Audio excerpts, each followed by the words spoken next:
Olá, seja bem-vinda, seja bem-vindo a mais um vídeo aqui do canal. Este é o quinto vídeo, a quinta aula do oitavo curso dos 27 perfis de personalidade e hoje nós vamos falar exatamente sobre como que é a forma que esse perfil de personalidade lida com o networking, com a criação de conexões, tanto de amizades quanto de trabalho, de pessoas de relacionamentos mais íntimos, né? As pessoas que fazem parte do ciclo mais social dela, tanto menor quanto maior, mais ampliado, e qual que é a relação que esse network tem com a busca pelo status, ok?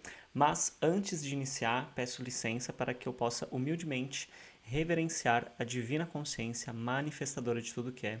Humildemente reverencio toda a espiritualidade que nos acompanha, nos guia, nos ensina, nos acolhe, nos auxilia. Humildemente reverencio o seu eu superior, humildemente reverencio o meu Senhor Shri Ganapati, minha Senhora Chandika, minha Senhora Mahalakshmi, minha Senhora Sarasvati e toda a manifestação da Divina Consciência manifestadora de tudo que é. E lá vamos nós.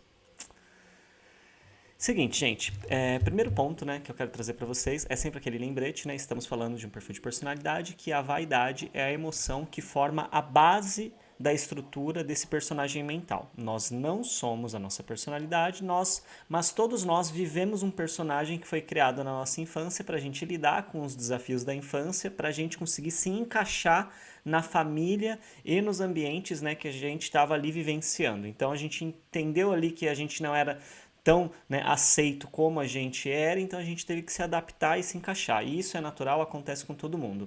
Mas quando a gente descobre então que nós não somos a nossa personalidade, a gente pode aprender a identificar quais são os potenciais e os talentos que essa personalidade tem para a gente usar eles a nosso favor, e a gente pode olhar para os pontos cegos, para aquilo que pode ser aprimorado e ir trabalhando isso para a gente romper os limites da personalidade e chegar muito mais longe, ok?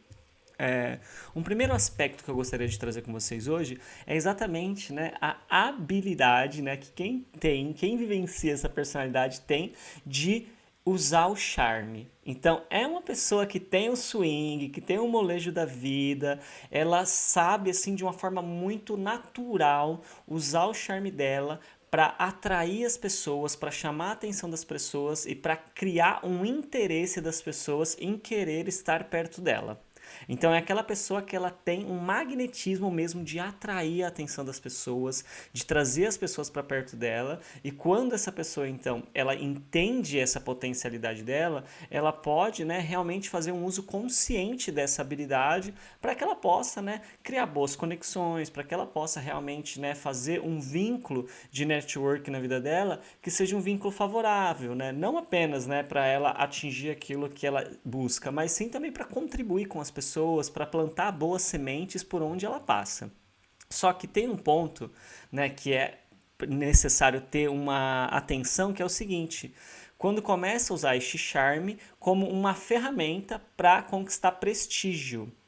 E o que eu estou querendo trazer aqui, né? Não é que existe certo ou errado, a questão é quando esse prestígio ele está sendo usado somente para alimentar o nosso ego, para alimentar a nossa individualidade, e não para como uma ferramenta para criar algo que seja benéfico para todo mundo, sabe? Que possa talvez trazer, sim, né, os benefícios para a pessoa que está fazendo isso, mas que seja algo que agregue também as outras pessoas que estão ali participando, não apenas algo que agregue somente a ela. Não é sobre a gente, sabe, pensar só na gente, e também não é sobre a gente esquecer da gente para fazer somente pelos outros. É sobre ter um equilíbrio. Pensar naquilo que a gente está buscando e entregar algo que contribua também para as pessoas que estão em volta. Usar então esse charme de uma forma positiva e saudável, ok? Mas lembrando, não tem certo e errado, você é livre para fazer o que você quiser. O que eu busco aqui é trazer o conhecimento e algumas reflexões, né, mais éticas talvez de como que a gente poderia considerar, né, usar isso. Mas sempre lembrando, são apenas sugestões, você faz o que você quiser com a sua vida. Um outro ponto também que é interessante é a gente estar atento ao quê? A ficar avaliando as outras pessoas pelo status que elas têm. Esse perfil de personalidade tem essa tendência de avaliar as pessoas pelo status, porque ela está sempre buscando participar dos círculos ali mais influentes para reforçar a autoimagem dela de uma pessoa que deu certo, de uma pessoa de sucesso, de uma pessoa que é diferentona. E de novo, né? Aqui a gente precisa ter atenção, porque o que eu estou dizendo não é que a gente não deva, né, buscar bons ciclos e bons ambientes onde vão reforçar hábitos que são positivos, hábitos que são de crescimento, porque isso é realmente muito saudável, sabe? Às vezes a gente tem amigos e conexões, né, num dado momento que estão fazendo a gente a ter vícios. E quando eu falo vícios, não é só vício de substância, sabe? É vício de fofocar, é vício de não fazer aquilo que tem que fazer, é vício de procrastinar, é vício de ficar perdendo tempo com aquele monte de coisa que não agrega em rede social, é vício de ficar às vezes assistindo vídeo 18+, é um monte de vício de comportamento que não traz crescimento pra gente. Então assim, escolher bons ambientes, isso é muito legal, só que não necessariamente pessoas que têm hábitos virtuosos ao invés de viciosos são pessoas que têm algum tipo de status. Às vezes a pessoa que não tem um certo status, ela tem uma virtude que ela pode agregar pra gente. E essa personalidade, ela tenta, né, ela tem uma tendência, quando a gente não está consciente, prestando atenção nisso, de só querer se aproximar de pessoas que têm status. E às vezes aquilo que você realmente pode aprender, que vai te ajudar a ter o seu crescimento, o seu desenvolvimento consciencial, pode estar também em pessoas que não têm aquele status que você exatamente está procurando. Mas naquela pessoa existe uma virtude, e se você olhar com mais atenção e dar um pouco mais de, sabe, de atenção mesmo, sabe, vencer esse preconceito só porque a pessoa não tem aquele status que você tá acreditando que é o melhor, você parar para ouvir o que ela tem para dizer, você parar para perceber se ali não tem algo que realmente te edifique, que te leve a um próximo degrau de desenvolvimento da sua consciência, de crescimento pessoal, para que você possa realmente ter o seu crescimento. E também, né, olhar para tendência de evitar, né, estar em lugares com as pessoas que você naturalmente julga que são inferiores. Porque você vê que são coisas assim, que parecem a mesma coisa, mas não são iguais. Porque às vezes a gente olha, né, para algumas pessoas e só porque elas têm ideias diferentes das nossas, só porque elas acreditam em coisas diferentes da gente, a gente tem uma tendência de achar que essas pessoas são inferiores. E aí a tendência de se afastar das pessoas que pensam diferente, que na nossa cabeça a gente já pode acabar julgando que ela é uma pessoa inferior, ali eu perco às vezes uma oportunidade de aprender algo muito bacana, de desenvolver algo muito bacana, de quebrar uma crença limitante através da visão de mundo da pessoa que é diferente da minha, porque pra gente quebrar crenças limitantes, a gente precisa conhecer pessoas que pensam diferente da gente. A gente não precisa pegar o que a pessoa acredita e acreditar diretamente sem questionamento. Mas quando a gente aceita estar com pessoas que pensam diferente, pelo menos para ouvir e refletir sobre aquilo, se não for positivo, a gente não fica. Se for positivo, a gente agrega e talvez solta algo anterior. Então é sobre a gente realmente olhar que às vezes o que a nossa mente está mostrando como uma pessoa que não é adequada é só um julgamento, é só um preconceito. Pessoas que aparentemente podem parecer que não vão te agregar algo, podem ser exatamente as pessoas que você está precisando e a vida está te testando para que você possa aprender sobre isso. E essa personalidade, ela precisa estar com atenção para isso. Então, olhe para isso com muito carinho, tá? Uma outra coisa também que eu quero trazer para vocês e ressaltar hoje é exatamente sobre a questão da confiança. Esse perfil de personalidade, ele tem uma certa dificuldade de confiar nas pessoas. Só que o que acontece, né? Quando a gente não consegue confiar nas pessoas, a gente não abre um espaço para a gente ter um vínculo mais profundo. E aí entra, né, uma coisa que é interessante, que é essa personalidade, ela tem uma tendência, né, a ter relações mais superficiais exatamente por esse medo de confiar. E ela também tem medo, né, de expressar a vulnerabilidade e de perder o respeito das pessoas porque expressou a vulnerabilidade. Então tudo isso acaba se conversando entre si.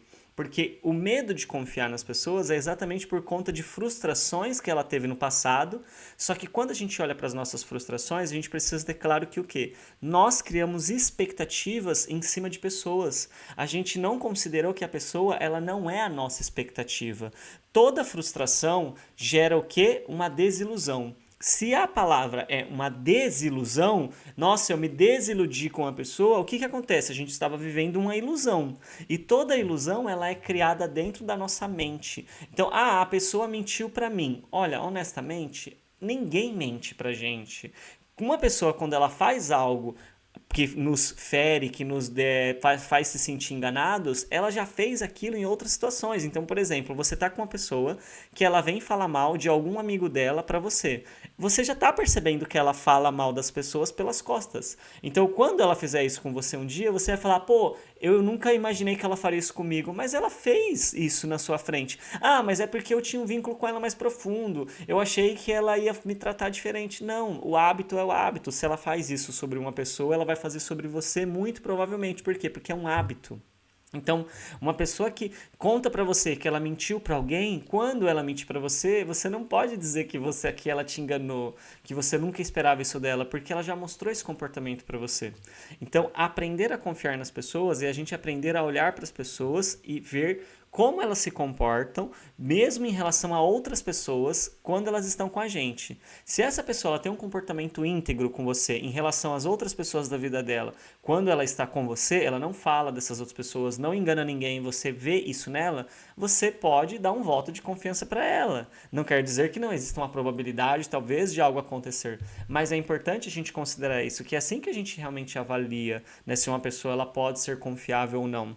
E quando a gente começa, então, a perceber que essas relações superficiais, elas são sustentadas apenas por uma aparência e que isso não traz uma profundidade de conexão, aí você começa a perceber por que às vezes você tem medo de demonstrar sua vulnerabilidade. É porque você não tem uma conexão profunda com ninguém. Só que se você não tem uma conexão profunda com ninguém, você sempre vai se sentir uma pessoa desamparada. Então a ansiedade, ela vai fazer parte da sua vida. E a forma de ir reduzindo essa ansiedade é construir vínculos mais profundos e para isso é necessário aprender a analisar e confiar em algumas pessoas. Ah, mas e se essas pessoas me fizerem sofrer, se eu me arrepender no meio do caminho? A vida, ela é uma série de experiências. Se a gente não se abrir para alguns riscos que a vida tem, a gente nunca vai aprender, né, como que a gente vai viver ela. Então é importante a gente ter isso claro, sabe? Não tem como passar pela vida ileso. A gente pode em algum momento ser enganado, a gente pode ser frustrado por algo, mas só que ali vai ter algum ensinamento. Algo ali a gente pode aprender. Então, se você estiver atento ou atenta sobre esses pontos que eu trouxe aqui hoje, isso vai agregar muito na sua forma de fazer networking, porque quando você faz networking com mais profundidade, com mais conexão, quando você aprende a usar esse charme de uma forma que agregue a você as outras pessoas, quando você para de avaliar os outros pelo status, mas sim pelo conteúdo do que eles têm para te oferecer, o conteúdo não apenas, sabe, da aparência, mas o conteúdo da profundidade do ser humano que essa pessoa é, e você começa então a olhar para os vínculos e para os ciclos que você realmente faz parte, não apenas como uma forma de você criar uma imagem de uma pessoa que deu certo, de uma pessoa de sucesso, mas sim para você realmente ter uma conexão que faça você agregar na vida das pessoas e aí as pessoas naturalmente vão agregar na sua vida. E assim o seu network ele passa a ser um networking de profundidade e real, verdadeiro, autêntico, em relação a esse networking que é mais superficial, que busca apenas um status, que busca apenas, sabe, a construção de uma imagem que no final das contas não te agrega em nada. E assim, né, eu acredito que hoje você sai daqui com grandes reflexões, né, com alguns pontos para repensar sobre as suas conexões e sobre a forma como você se conecta com os grupos e com as pessoas. Se fez sentido para você, deixa aqui o seu comentário, se inscreve no canal, deixa o seu like e, claro, compartilha naquele WhatsApp para a pessoa que você gosta, naquele grupo que você acredita que as pessoas querem se melhorar, querem aprender sobre si mesmas, para que essa mensagem, para que esse conhecimento possa chegar ao máximo de pessoas possível, ok? Então, amanhã a gente se encontra com a nossa sexta aula, o nosso sexto vídeo aqui do 8º curso dos 27 perfis de personalidade e até logo. Tchau, tchau.